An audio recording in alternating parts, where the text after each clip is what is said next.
할렐루야, 레위기 16장에서 20장까지 말씀 묵상입니다. 오늘은 대속죄일이라는 제목으로 말씀을 나누도록 하겠습니다. 레위기 16장은 대속죄일에 대해서 말씀하고 있습니다.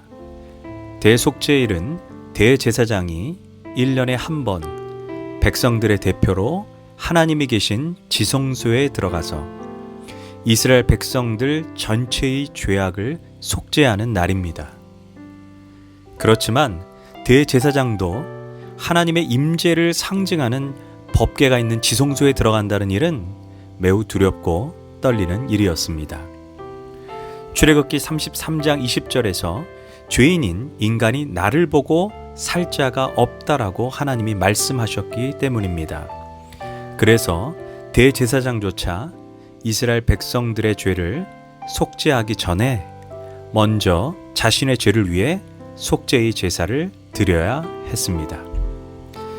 그런 다음에야 대제사장이 이스라엘 백성들을 위한 속죄의 제사를 드릴 수 있었습니다. 또한 속죄 제사의 과정도 매우 복잡했습니다. 대략적으로 살펴보면 대제사장은 이스라엘 백성들을 대표로 양의 머리 위에 두 손으로 안수하여 이스라엘 백성 전체의 죄를 고백한 후에 죄를 전가시킵니다.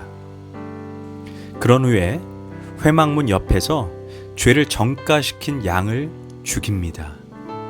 양의 머리를 자르고 양의 손과 발을 자르고 내장을 꺼내고 기름을 분리한 후에 몸통을 일일이 각을 뜹니다.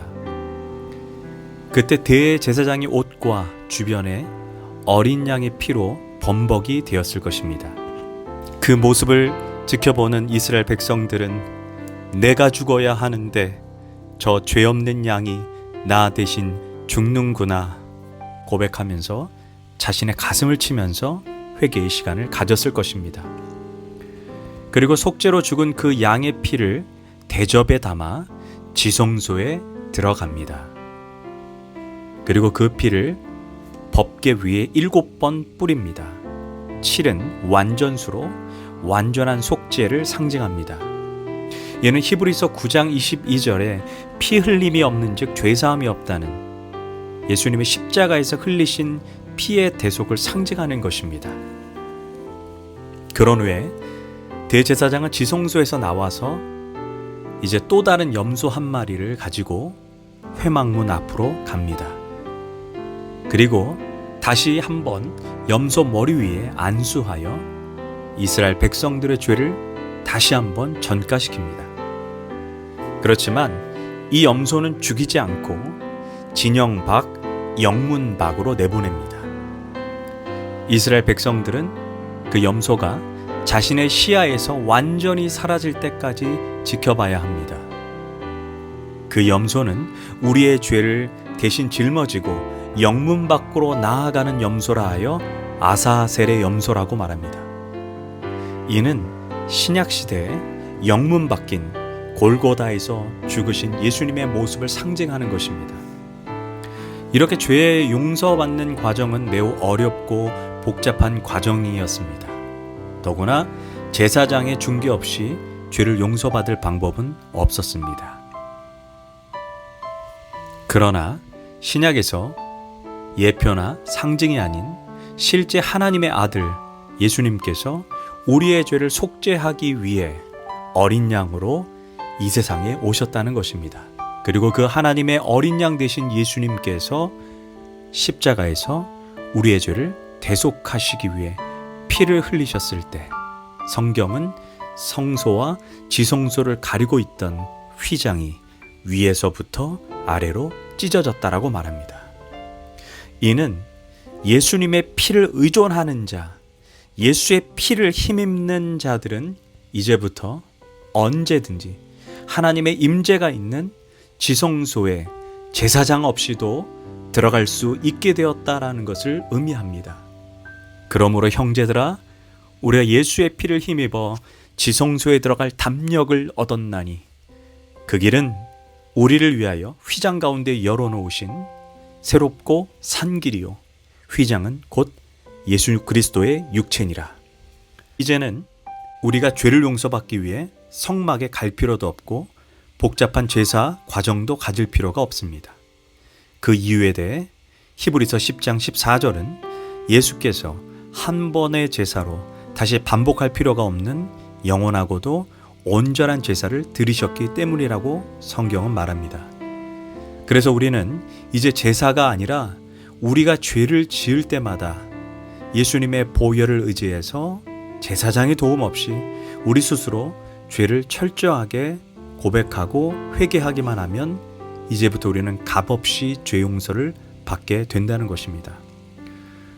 또한 더 큰 은혜는 우리가 예수의 피를 힘입어 회개할 때 성경은 그들의 죄와 그들의 불법을 내가 다시는 기억하지 않겠다라고 말씀하고 있습니다. 우리의 죄를 대속하신 예수님의 보혈의 공로와 은혜입니다.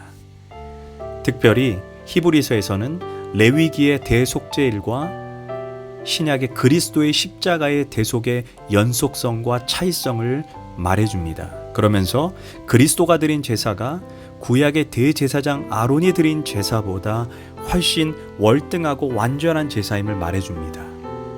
히브리서 7장에서 대제사장은 백성의 죄를 속죄하기 위해 자신도 죄를 용서받아야 할 죄인이었습니다. 그러나 예수 그리스도는 거룩하고 악이 없고 죄가 없으신 완전한 분이셨기에 자신을 위한 제사를 드릴 필요가 없었습니다. 또한 히브리서 9장에서는 대제사장의 속죄는 일시적이었기에 매년 정기적으로 반복해서 드려야만 했습니다. 하지만 그리스도는 자신의 죽음으로 영원한 속죄를 이루셨습니다. 또한 대제사장은 피를 가지고 땅의 성소에 들어갔지만 예수님은 자신의 피를 가지고 하늘의 성소에 들어갔습니다.